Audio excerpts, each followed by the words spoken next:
大家好，欢迎收看这期的公子时评。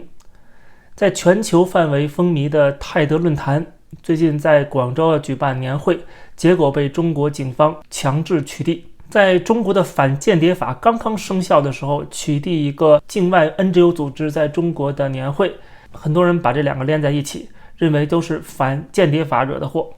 因为外国的 NGO 在中国看来是颠覆中国政府的工具。我们先看一下这个泰德论坛到底是什么，应该很多人都了解过或者看过他们的演讲。泰德论坛是 TED 这三个字母分别代表技术、娱乐和设计，这是一家非营利组织，他们的宗旨是传播一切值得传播的创意。TED 诞生于1984年，现在已经形成全球范围的一个活动组织，召集科学、设计、文学、音乐等各个领域的杰出人物登台演讲，分享他们对人类社会的各种各样的思考和研究。在2009年开始，他们授权各地可以自己组织类似的活动，冠上泰德的名字，比如说这个泰德后面可以加一个地名或者加一个学校的名称来组织这样的活动。而准备在中国广州举办的 TED 广州也是这样的一个组织模式，是由当地的志愿者冠以泰德的名字来组织的。但是广州市的公安局他们决定取缔这场活动，理由是应该按照中国政府的境外非政府组织境内活动管理法的要求，要设立境内代表机构，并且取得临时活动备案，也就是他们既要在中国成立一个办事处，然后还要受到相关部门的监管，任何的活动经过审批，只有这样的话你们才能办活动。但是呢，他们认为我们是一些志愿者组织的一个活动，这不是由 TED 美国的 TED 直属的。广州的组织者既不是 TED 的雇员，跟 TED 甚至没有任何关系，只不过是借由这个名字而已。演讲的内容、邀请的嘉宾，这跟 TED 那个组织没有一点关系，他们也不会过问。这并不属于中国法律当中所规定的境外的非政府组织在中国开展业务。总之就是政府以这个 NGO 管理法的名义不让这个活动顺利进行，所以在明面上政府说这个活动不符合 NGO 的管理办法，但是实际上它是跟反间谍法有关系，或者说它只是没有利用反间谍法来取缔这个活动，但是它背后的政治目的是相同的，效果是一样的，就是不希望这样的活动举办，不希望大家聚在一起聊大家想要聊的话题，因为你们要聊的内容可想而知，就是要为了建设更好的公民社会。可是这样的民间活动要建立公民社会，这就意味着你所传递出的价值观对中共的党国体制是有伤害的。我不知道这么解释大家明不明白，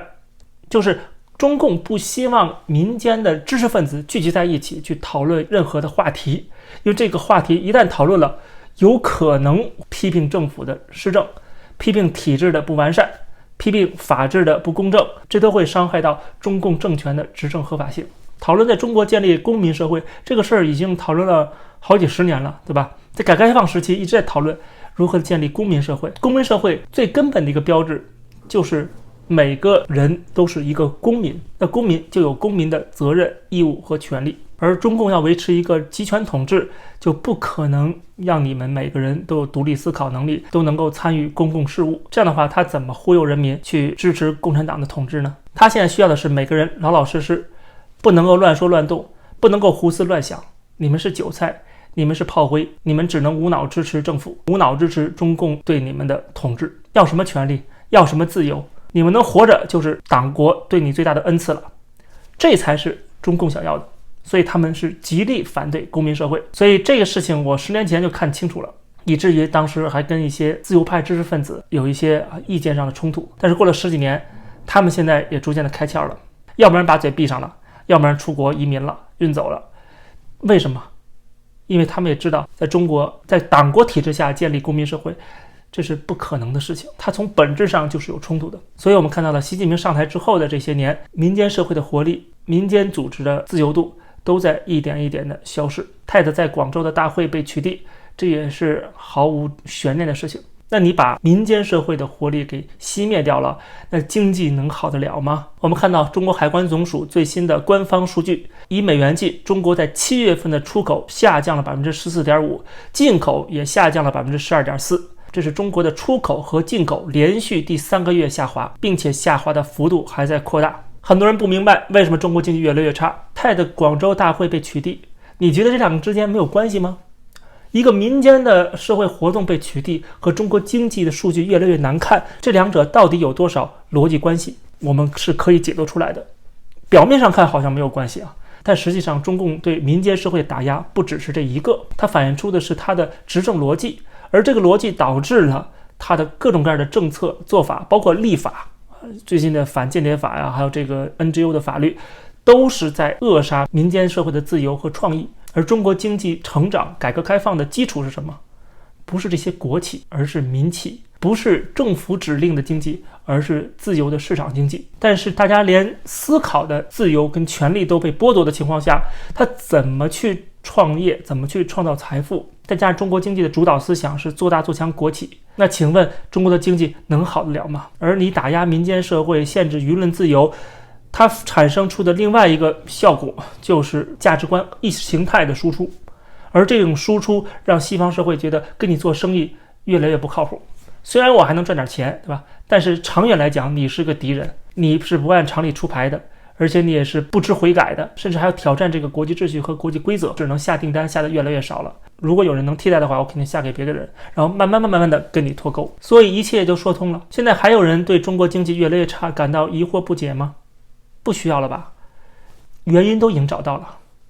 只不过大家心里知道这个原因，但不敢说出来。现在我们还能够看到在中国的一些反抗的声音和动作，基本上都是因为个人利益受损，比方之前的封城出现了白纸运动，对吧？而最近呢，我们也看到了泄洪导致很多地方被淹，也有人站出来抗议，举出横幅说还我家园，明明是泄洪原因导致的，却说成是降雨所致。这是在河北的霸州市，因为泄洪而导致家园被毁的这些灾民8月4号到霸州市政府的门口抗议，结果跟现场的警察发生了激烈的冲突。在第二天，霸州市的官方发出了一个公开信，说要承担泄洪致灾导致的损失，承诺向灾民进行补偿。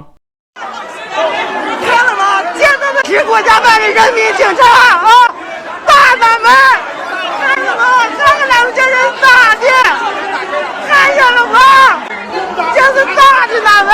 然后弄辣椒水，看见了吗？看见人们这眼了吗？这咱们这大农民，咱们大农民，咱们的肩膀。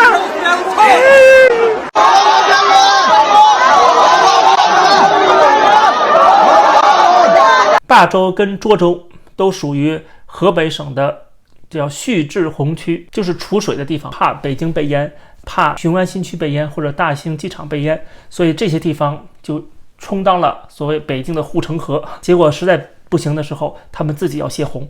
一旦泄洪就导致自身的损失。这也是为什么霸州本地并没有多少降雨，但是大水冲击了很多的村庄，很多人员被困，很多家园被毁，有7万多人被转移。这种事情要发生在比如说我们所在的多伦多市啊，真的是发生大雨了，真的有洪水了，那我家园被毁，我这些房子，我这些物品至少有保险公司的补偿，对吧？这都是非常完善的一个体制。但在中国没有保险公司对这些房屋的补偿，他们有事儿只能找政府了。而且更何况他们本地的这些房屋被毁也不是降雨所致的，是为了保护其他的地方而导致他们的家园被毁。所以说这不是政府的责任，又是谁的责任呢？不管是中国经济越来越差，人民的收入越来越少，现在生计也受到损失，自由呼吸的空间越来越被挤压，这一切都是党中央习近平要求讲政治、进一步集权所导致的。虽然他们可以把所有的事情都说成是境外敌对势力的阻挠，说成是西方亡我之心不死，但是我也相信很多中国人的眼睛是雪亮的，他们知道谁是真正的罪魁祸首。虽然无能为力，不能够改变什么，但是只要是有条件的话，我觉得都没有必要继续去当韭菜跟炮灰，早润早得救。好，这期节目就跟大家先聊到这儿，感谢大家收看，欢迎大家点击订阅这个频道，我们下期节目再见。